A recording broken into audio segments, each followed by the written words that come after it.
Bismillahirrahmanirrahim. Dear students, my name is Mohammad Zulkarnain and you are watching Musa Maths Academy. Dear students, yesterday कल हमने पढ़ा था कि matrix क्या है और मैट्रिक्स के अंदर हमने पढ़ा था ऑर्डर ऑफ द मैट्रिक्स। तो डियर स्टूडेंट्स, आज हम उसके रिलेटेड जो है वो कुछ एक्सरसाइज जो है आपकी 1.1 जो है उसमें से कुछ क्वेश्चन जो हैं वो सॉल्व आउट करेंगे और उस सॉल्यूशन से या उस एक्सरसाइज से हमने जो लास्ट कल जो लेक्चर पढ़ा था उसकी हम रिवीजन जो है वो भी कर सकेंगे। तो लेट्स स्टार्ट 1.1 एक्सरसाइज है आपकी। तो यहाँ पर हम इसकी एक्सरसाइज 1.1 जो है वो कुछ इस तरह स्टार्ट करेंगे कि फर्स्ट क्वेश्चन के अंदर जो क्वेश्चन नंबर 1 है उसमें जी आपका कहता है find the order of the matrices. Find the order of the matrices, जो गिवन मैट्रिक्स है उसने दिए हुए हैं।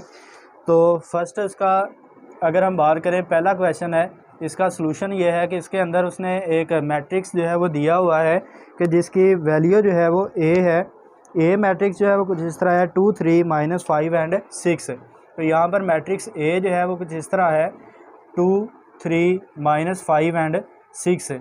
तो डियर स्टूडेंट्स, कल हमने आपको बताया था कि यहाँ पर अगर कोई भी मैट्रिक्स हमें दिया जाता है तो उसका हमने फाइंड आउट क्या करना है जी, ऑर्डर ऑफ द मैट्रिक्स अगर हमने फाइंड करना है तो order of the matrix find करने के लिए हम देखेंगे कि ये वाला जो गिवन हमारे पास मैट्रिक्स है उस मैट्रिक्स के अंदर जो नंबर ऑफ़ रोज़ हैं और नंबर ऑफ़ कॉलम जो हैं वो उसका कहलाएगा order of the matrix. So dear students, question number 1 के अंदर आपका पहला पार्ट है कि ए जो है वो इक्वल है 2 3 -5 एंड 6 के।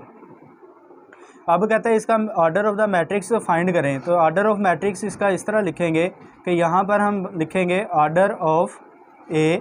ऑर्डर ऑफ ए जो है वो इक्वल आएगा, जैसे हमने कल पढ़ा था कि ऑर्डर जो है वो डिनोट करते हैं जी उसको, किसी भी मैट्रिक्स का ऑर्डर जो है वो m/n से लिखा जाता है, m/n से। तो इसी तरह हम यहाँ पर देखेंगे मैट्रिक्स ए हमारे पास है कि यहाँ पर इसके अंदर नंबर ऑफ़ रोज़ हैं, यहाँ पर ये एक रो है और दूसरी रो यहाँ पर ये आ रही है।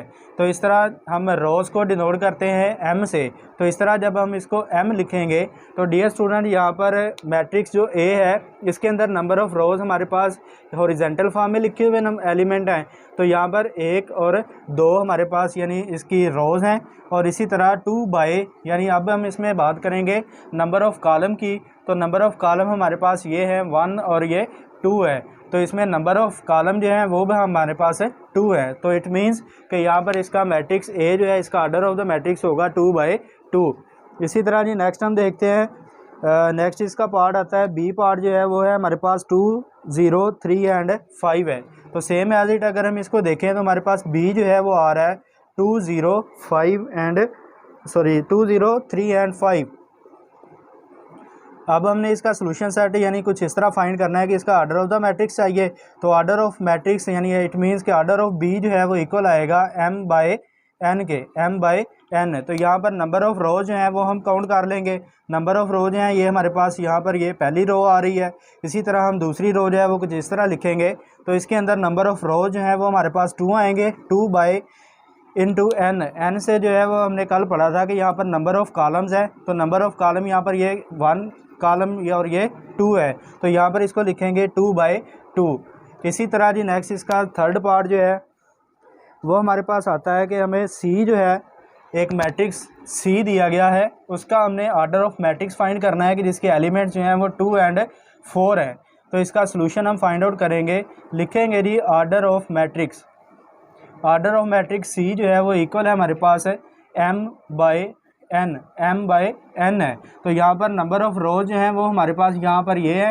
तो नंबर ऑफ़ रोज़ 1 है और m की वैल्यू यानी नंबर ऑफ़ रोज़ 1 है। तो इसी तरह हम लिखेंगे m/n। n से मुराद नंबर ऑफ़ कॉलम है। तो यहाँ पर ये पहला कॉलम है और ये इसका दूसरा कॉलम है। तो इसका ऑर्डर ऑफ मैट्रिक्स आ जाएगा जी 1/2 आएगा।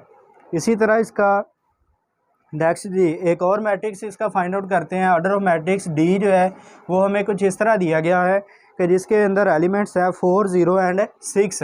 4 0 एंड 6।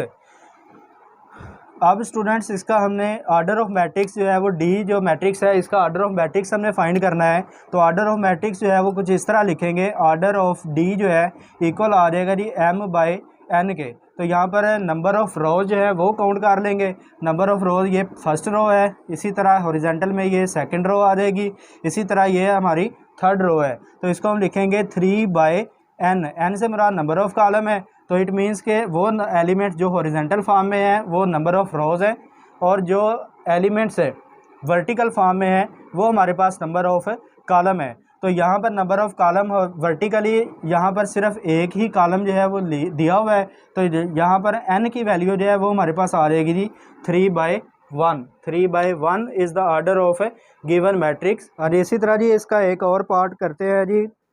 जी पार्ट जो है वो देखें, जी जो है वो कुछ इस तरह हमें दिया हुआ है 2 3 0।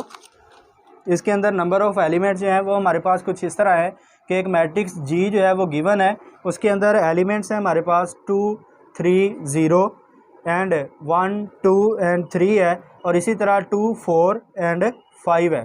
तो ये हमारे पास एक गिवन मैट्रिक्स है। इसका हमने ऑर्डर ऑफ मैट्रिक्स फाइंड करना है, तो इसका सलूशन कुछ इस तरह होगा। लिखेंगे G order of matrix G. Order of matrix G जो है वो इक्वल आ जाएगा हमारे पास m/n है। तो यहाँ पर नंबर ऑफ़ रोज़ काउंट कर लेंगे जिसको हम m से रिप्रेजेंट कर रहे हैं। तो नंबर ऑफ़ रोज़ जो है यहाँ पर ये 1 पहली रो हो जाएगी, ये सेकंड है, और यहाँ पर ये हमारे पास है थर्ड रो है। तो m को हम लिखेंगे जी, इसके अंदर रोज़ नंबर ऑफ़ रोज़ क्या है 3 है, और इसी तरह लिखेंगे 3/n। n की वैल्यू नंबर ऑफ़ कॉलम है, तो यहाँ पर ये फर्स्ट कॉलम है, सेकंड है, और इसी तरह ये हमारे पास है थर्ड कॉलम है। तो इसके अंदर नंबर ऑफ़ रोज़ और नंबर ऑफ़ कॉलम जो हैं वो 3/3 इसका ऑर्डर ऑफ मैट्रिक्स होगा।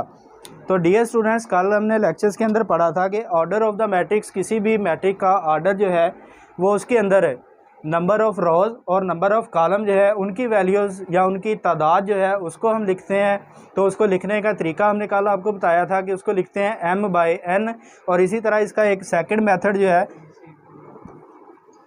ऑर्डर ऑफ मैट्रिक्स का, एक सेकंड जो है वो मेथड कुछ इस तरह लिखते हैं।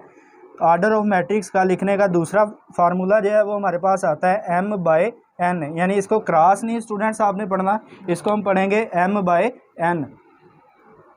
यहाँ पर जी इसी तरह इसके सेकंड पार्ट जो है वो आप लोग खुद इसको पढ़ने के बाद खुद भी इसकी ट्राई कर सकते हैं, और इसका जो अगर आपको कुछ इसके बारे में डाउट हो या कोई समझ ना आई हो तो इसका आप लोग हमें इसमें कमेंट में भी बता सकते हैं। इसी तरह जी नेक्स्ट हम सेकंड पार्ट जो है इसका करेंगे कि which of the following matrices are equal. इसी तरह जी नेक्स्ट हम पढ़ेंगे सेकंड क्वेश्चन की तरफ आते हैं। Which of the following matrices are equal. यहाँ पर हमने वो मैट्रिसेस लिखने हैं कि जो हमारे पास इक्वल हैं। तो यहाँ पर डियर स्टूडेंट्स कल हमने पढ़ा था कि इक्वल मैट्रिक्स क्या होती हैं। इक्वल मैट्रिक्स वो वाली मैट्रिक्स होती है कि लेट अस सपोज इसके अंदर है ये दो हमें मैट्रिक्स दिए गए हैं 2 2 4 एंड 4 है। इसी तरह जो सेकंड मैट्रिक्स है वो बी है हमारे पास 2 2 4 और +2 है। यानी इट मीन्स के इक्वल मैट्रिक्स हमने कल वाले लेक्चर में पढ़ा था कि वो मैट्रिक्स होती है कि जिनके नंबर ऑफ़ रोज़ और नंबर ऑफ़ कॉलम भी इक्वल होते हैं, और उनके अंदर जो करस्पॉन्डिंग एलिमेंट्स हैं वो भी हमारे पास एक जैसे ही होते हैं, इक्वल होते हैं, और उनकी जो अरे ऑफ एलिमेंट है वो भी एक जैसी होती है। इट मीन्स कि यहाँ पर अगर 2 है फर्स्ट एलिमेंट पहले मैट्रिक्स में, तो दूसरे मैट्रिक्स के अंदर भी 2 होना चाहिए, और इसी तरह सेकंड के अंदर हमारे पास सेकंड एलिमेंट 2 है तो इसके अंदर भी 2 है। इसी तरह हमारे पास ये 4 है तो ये भी 2 + 2 = 4 ही आएगा। तो इसी को बुनियाद पर या इसी बेस पर हम नेक्स्ट जो है वो क्वेश्चन करेंगे। तो स्टूडेंट्स हम सेकंड क्वेश्चन की तरफ आते हैं। कहता है which of the following matrices are equal. यानी हमारे पास कुछ मैट्रिसेस उसने दिए हुए हैं, मैट्रिक्स दिए गए हैं, उसके अंदर कहता है कि ए मैट्रिक्स अगर हमारे पास है इसके अंदर एलिमेंट सिर्फ 3 है। अगर हम इसकी एक्सरसाइज की बात करें तो इसके अंदर हम वो एलिमेंट देखेंगे कि जिसके अंदर यही इसके एलिमेंट भी हों, और इसके अंदर अगर हम बात करें नंबर ऑफ़ रोज़ की तो नंबर ऑफ़ रोज़ भी 1 है, और इसी तरह नंबर ऑफ़ कॉलम भी 1 है। तो इसी तरह क्वेश्चन नंबर 2 में से हम वो मैट्रिसेस जो है वो लेंगे, इस ए के इक्वल लिखेंगे कि जो हमारे पास है जिसके अंदर number of number of elements यानी ऑर्डर ऑफ द मैट्रिक्स जो है वो सेम होगा, और नंबर ऑफ़ यानी एलिमेंट भी उसके अंदर है यही होगा। तो इसको हम देखते हैं तो ए जो है वो = 3 है।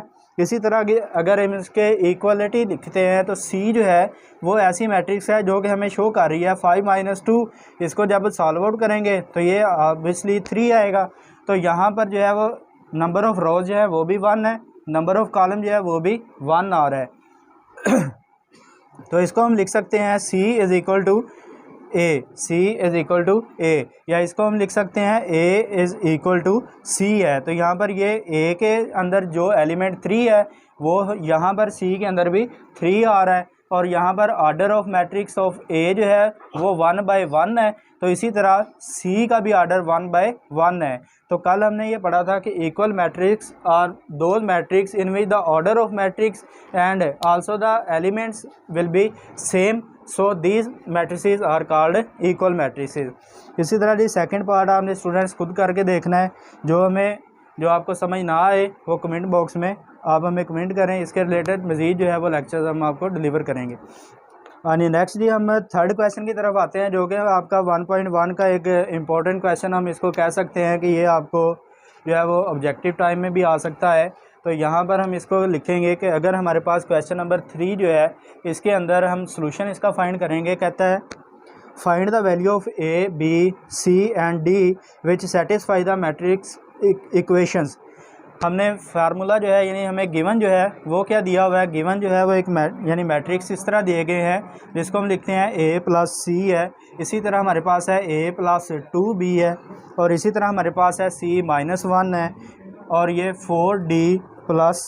4D माइनस 6 है, ये हमारे पास आ रहा है।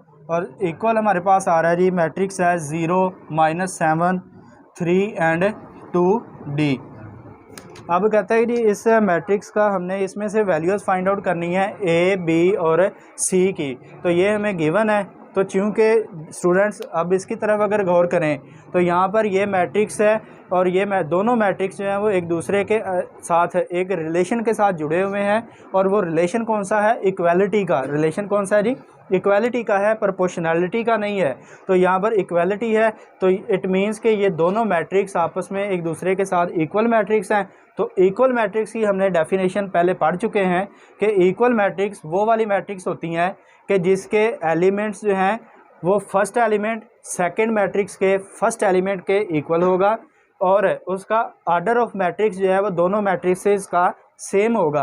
तो from the definition of equal matrix we can write A plus C is equal to, यानी फर्स्ट एलिमेंट जो है ये वाला फर्स्ट एलिमेंट के इक्वल रखेंगे, यानी इसको पुट कर लेंगे, वैल्यू आ जाएगी जी A plus C is equal to 0 आएगा।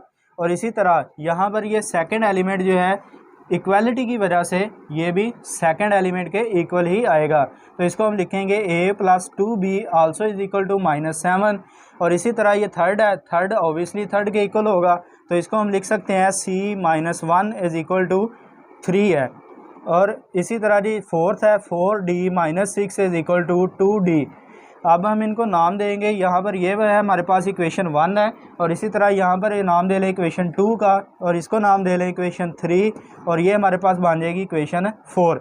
अब हम उस इक्वेशन में से A, B या C और D की वैल्यू निकालेंगे, जहाँ से हमें C की, A की, B या D की वैल्यू जो है वो आसानी से हासिल हो जाए। तो यहाँ पर अगर हम गौर करें इक्वेशन नंबर 3 के अंदर, इक्वेशन 3 में यहाँ पर C जो है अगर हम इसको सिंप्लीफाई करते हैं तो यहाँ पर हमें C की वैल्यू जो है वो आसानी से हासिल हो जाएगी। तो इसको हम लिख सकते हैं C इज़ इक्वल टू, ये -1 है तो ये वाली वैल्यू जो है -1 इधर जाएगा तो ऑब्वियसली प्लस हो जाएगा। तो C जो है which implies that C is equal to 4 आ रहेगा। एक वैल्यू हमने फाइंड आउट कर ली है C की वैल्यू। अब वो इक्वेशन यहाँ से चारों इक्वेशन में से वो इक्वेशन देखें जिसके अंदर C आ रहा है। तो स्टूडेंट्स वो C जो है वो 1 के अंदर आ रहा है, तो यहाँ पर हम इसको लिखेंगे पुट इन इक्वेशन 1। तो यहाँ पर इसको कर लेते हैं जी, लिखेंगे पुट इन इक्वेशन 1। C की वैल्यू जो है वो इसमें पुट करेंगे, equation 1 plus A plus C की वैल्यू हमारे पास 4 आ रही है, तो 4 इज़ इक्वल टू 0 आ जाएगा। तो इसको हम लिखेंगे A इज़ इक्वल टू, ये +4 है, इधर जाके माइनस का 4 हो जाएगा। अब ये A की वैल्यू आ गई। अब स्टूडेंट जिस तरह हमने C की वैल्यू उस इक्वेशन में पुट की थी कि जहाँ पर हमें C नज़र आया था, इसी तरह जब हम A की वैल्यू ले चुके हैं तो A की वैल्यू हम उस इक्वेशन में पुट करेंगे जहाँ पर हमें A नज़र आ रहा है। तो इन चारों इक्वेशन में से A जो है वो हमें इक्वेशन 2 में नज़र आ रहा है। तो यहाँ पर इक्वेशन 2 के अंदर पुट कर देंगे, put a is equal to -4 किसके अंदर पुट करेंगे जी, इन इक्वेशन 4 के अंदर। तो इक्वेशन 4 ये हमारे पास है, इसको लिखेंगे a plus 2b is equal to -7 और a की वैल्यू पुट करें, a जो है वो इक्वल है -4 plus 2b is equal to -7 आएगा। हमें चूँकि वैल्यू 2b यानी सॉरी b की चाहिए, तो यहाँ पर b वाली वैल्यू लेफ्ट हैंड साइड पे रखेंगे और b के अलावा जो वैल्यूज़ हैं वो राइट साइड पे ले जाएंगे। इसको हम लिख सकते हैं 2b is equal to -7 plus 4, ये -4 था, इधर जाएगा प्लस हो जाएगा। अब हमें वैल्यू चाहिए 2b इज़ इक्वल, हमारे पास आ रहेगा -3 और b की वैल्यू जो है वो आ रहेगी -3/2, चूँकि ये 2 इधर मल्टीप्लाई है, इधर जाके डिवाइड हो जाएगा। अब स्टूडेंट्स हम इस क्वेश्चन के ऊपर अगर गौर करें तो हमने वैल्यूज़ फाइंड आउट कर चुके हैं a, b, c की। अब हमें एक थर्ड जो फोर्थ वेरिएबल d है उसकी वैल्यू लेनी है। तो अगर हम इक्वेशन 4 की बात करें, इक्वेशन 4 को देखें तो यहाँ पर लिखेंगे इक्वेशन 4 के अंदर d दोनों साइड पे मौजूद है। आप जो d वाली वैल्यूज़ हैं वो एक साइड पे कर लें और जो कांस्टेंट वैल्यू है वो एक साइड पे ले लें। तो यहाँ पर हम इसको लिख सकते हैं 4d, ये प्लस 2d है, ये इधर आएगा तो ये माइनस का 2d और ये -6 जो है वो कांस्टेंट है, यहाँ से ये इधर जाएगा राइट साइड पे मूव करेगा तो ये आ जाएगा प्लस का 6। अब 4d में से 2d माइनस करेंगे तो वैल्यू आ जाएगी 2d इज़ इक्वल टू 6। अब हमें वैल्यू d की चाहिए, तो यहाँ पर d के साथ 2 मल्टीप्लाई हो रहा है, ये इधर जाएगा तो यहाँ पर वैल्यू देगा 2/6 विच इम्प्लॉइज दैट 2 1 ज़ा 2 और 2 3 ज़ा 6 and d is equal to 3। So हम लिख सकते हैं कि d की वैल्यू जो है वो हमें 3 आ रही है। यहाँ पर जब हम इसका सोल्यूशन सेट लिखेंगे, यहाँ वैल्यूज़ है इकट्ठी करके लिख लें, तो ये a की वैल्यू हमने फाइंड आउट की थी वो आ रही है -4, b की वैल्यू हमने फाइंड आउट की थी, b जो है वो हमें आ रहा है -3/2 के इक्वल, -3/2। c की वैल्यू हमने फाइंड की थी वो आ रही है हमारे पास 4 और d की वैल्यू हमने निकाली है वो हमारे पास आ रही है जी 3। तो यहाँ पर डियर स्टूडेंट्स आपका क्वेश्चन यही था कि इन दिए हुए मैट्रिसेस जो कि इक्वल हैं, इनमें से जो a, b, c और d की वैल्यू जो है वो फाइंड आउट करें। तो ये इसका जी सॉल्यूशन सेट है। जिस स्टूडेंट्स को जी समझ नहीं आई वो अपने कमेंट्स में हमें बताइए जी। डियर स्टूडेंट्स हमने 1.1 जो है वो यहाँ पर सॉल्व आउट की है आपके सामने। तो इसी तरह जी हम आपके कमेंट्स का वेट करेंगे। अगर किसी स्टूडेंट्स को या कोई भी बंदा जो है उसको समझ नहीं आई तो वो अपना जो है वो हमें कमेंट बॉक्स में कमेंट करके मज़ीद जो है वो पूछ सकते हैं। So keep watching Musa maths academy and we will provide our best services according to mathematics tricks to the our students. Okay जी, गुड बाय।